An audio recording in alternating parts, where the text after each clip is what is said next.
Osmania university political science department HOD doctor R Chandru పదవీ విరమణ కార్యక్రమం జరిగింది.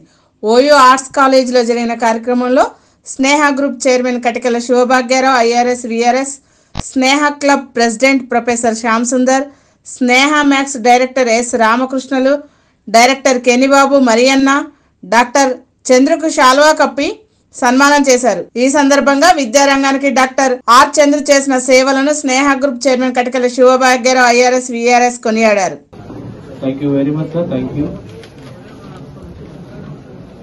వివిధ ఉస్మానియా నుంచి వివిధ డిపార్ట్మెంట్ నుంచి వచ్చిన ప్రొఫెసర్లందరూ కూడా స్వాగతం సుస్వాగతం తెలియజేస్తున్నాం. Department of political science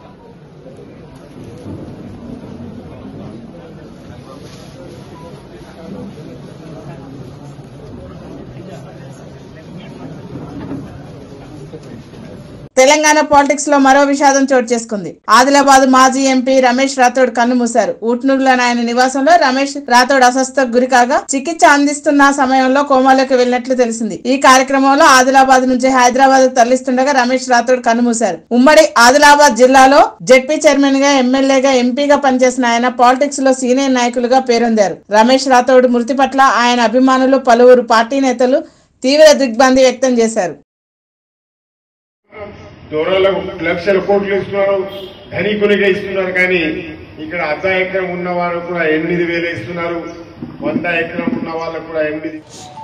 Nadda గారి నాయకత్వంలో, బండి సంజయ్ గారి నాయకత్వంలో, స్వయం బాబురావు గారి నాయకత్వంలో, పాయల్ శంకర్ గారి నాయకత్వంలో బాధ్యత మనపైన ఉంది. ఇవన్నీ చర్చగోష్ఠి చేయాలా. బీజేపీ కార్యకర్తల సీనియర్లు అందరూ మనం చేస్తున్నాం.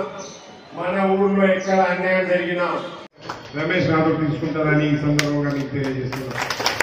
ఏ న్యాయం కొరకు పోరాడాల్సిన అవసరం ఉంది. మనం డాక్టర్ బిఆర్ అంబేద్కర్ కోనసీమ జిల్లా రామచంద్రాపురం నియోజకవర్గం మున్సిపల్ కౌన్సిల్ సమావేశంలో ఆంధ్రప్రదేశ్ రాష్ట్ర కార్మిక శాఖ మంత్రి వాసంశెట్టి సుభాష్ పాల్గొన్నారు. మున్సిపల్ కౌన్సిల్ సమావేశంలో మొదటిసారి ఎక్స్ అఫిషియో సభ్యుడిగా పాల్గొని 25 పనులకు సంబంధించి తీర్మానాలకు ఆమోదం చేశారు.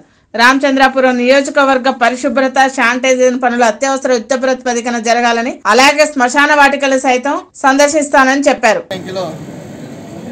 అవుట్లెట్ గా కూడా బయటకు మాట్లాడటం జరిగింది. కొంతమంది కౌన్సిలర్లు మేము ఎందుకున్నామా, ఈ జగన్ ప్రభుత్వం కూడా ఈ 5 ఏళ్ళు మా స్థానికంగా మా వార్డులో మేము ఏ పని చేసుకోలేకపోయామని చెప్పడం జరిగింది. అదేవిధంగా వాళ్ళకి ఒకటే చెప్పాను, మనందరం కుటుంబ సభ్యులు లాంటి వాళ్ళు కాబట్టి మీ సహకారం మాకు కావాలి, మా సహకారం మీకు కావాలి. అందరం కలిసి ఈ రామచంద్రపురం టౌన్ని మరి అత్యధికంగా అభివృద్ధి చేద్దాం. ఆ అభివృద్ధికి మీరు అందరూ సహకరించండి అంటే అది చాలా పాజిటివ్గా స్పందించారు. పిసిసి మాజీ అధ్యక్షుడు డి శ్రీనివాస్ పార్థివ దేహంపై పుష్పగుచ్చాలుంచి డిప్యూటీ సీఎం బట్టి విక్రమార్క నివాళులర్పించారు. డిఎస్ కుమారులు సంజయ్, అరవింద్లను పరామర్శించారు. డి శ్రీనివాస్ అకాల మరణం మా అందరికి తీరని లోటన్నారు. కాంగ్రెస్ పార్టీకి ఆయన చేసిన సేవలు మర్చిపోలేమన్నారు. డి శ్రీనివాస్ గారి అకాల మరణం కాంగ్రెస్ పార్టీకి, బలహీన వర్గాలకి తీరని లోటుగా మేమంతా భావిస్తున్నాము. ఎన్ఎస్యుఐ నాయకుడిగా, యువజన కాంగ్రెస్ నాయకుడిగా అంచెలంచెలుగా జీవితంలో ఎదుగుతూ ఆనాటి పెద్దలు రాజారాం గారి శిష్యుడిగా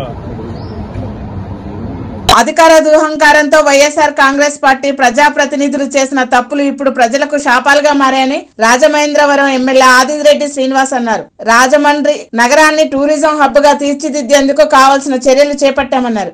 జూలై 2న పివి నరసింహారావు పార్క్ వద్ద గోదావరి రివర్ ఫ్రంట్ కోసం శంకుస్థాపన చేస్తున్నామని తెలిపారు. రేపు సాయంత్రం 5 గంటకి పివి నరసింహారావు పార్క్ దగ్గర ఏదైతే జూలై 2nd వీక్ లో రివర్ ఫ్రంట్ శంకుస్థాపన చేయబోతా ఉన్నామో దానికి గాను స్టేక్ హోల్డర్స్, ఈ రివర్ ఫ్రంట్ వల్ల ప్రభావితం అయ్యే ఏదైతే అక్కడున్న ప్రాంత ప్రజలు, అలాగే వ్యాపారవేత్తలు, అక్కడ వృత్తి ఏదైతే చేస్తా ఉన్నారో బ్రాహ్మణ సామాజిక వర్గం వాళ్ళని, టూరిజం వ్యాపారం చేస్తున్న వారిని, కార్మికుల్ని, అక్కడ ఉన్న మేధావుల్ని అందరినీ కూడా రేపు evening 5 o'clock PV Narasimha Rao park తీసుకొచ్చి రివర్ ఫ్రంట్ ఏ విధంగా చేస్తా ఉన్నాం, మీరు కూడా భాగస్వాములు అవ్వాలి.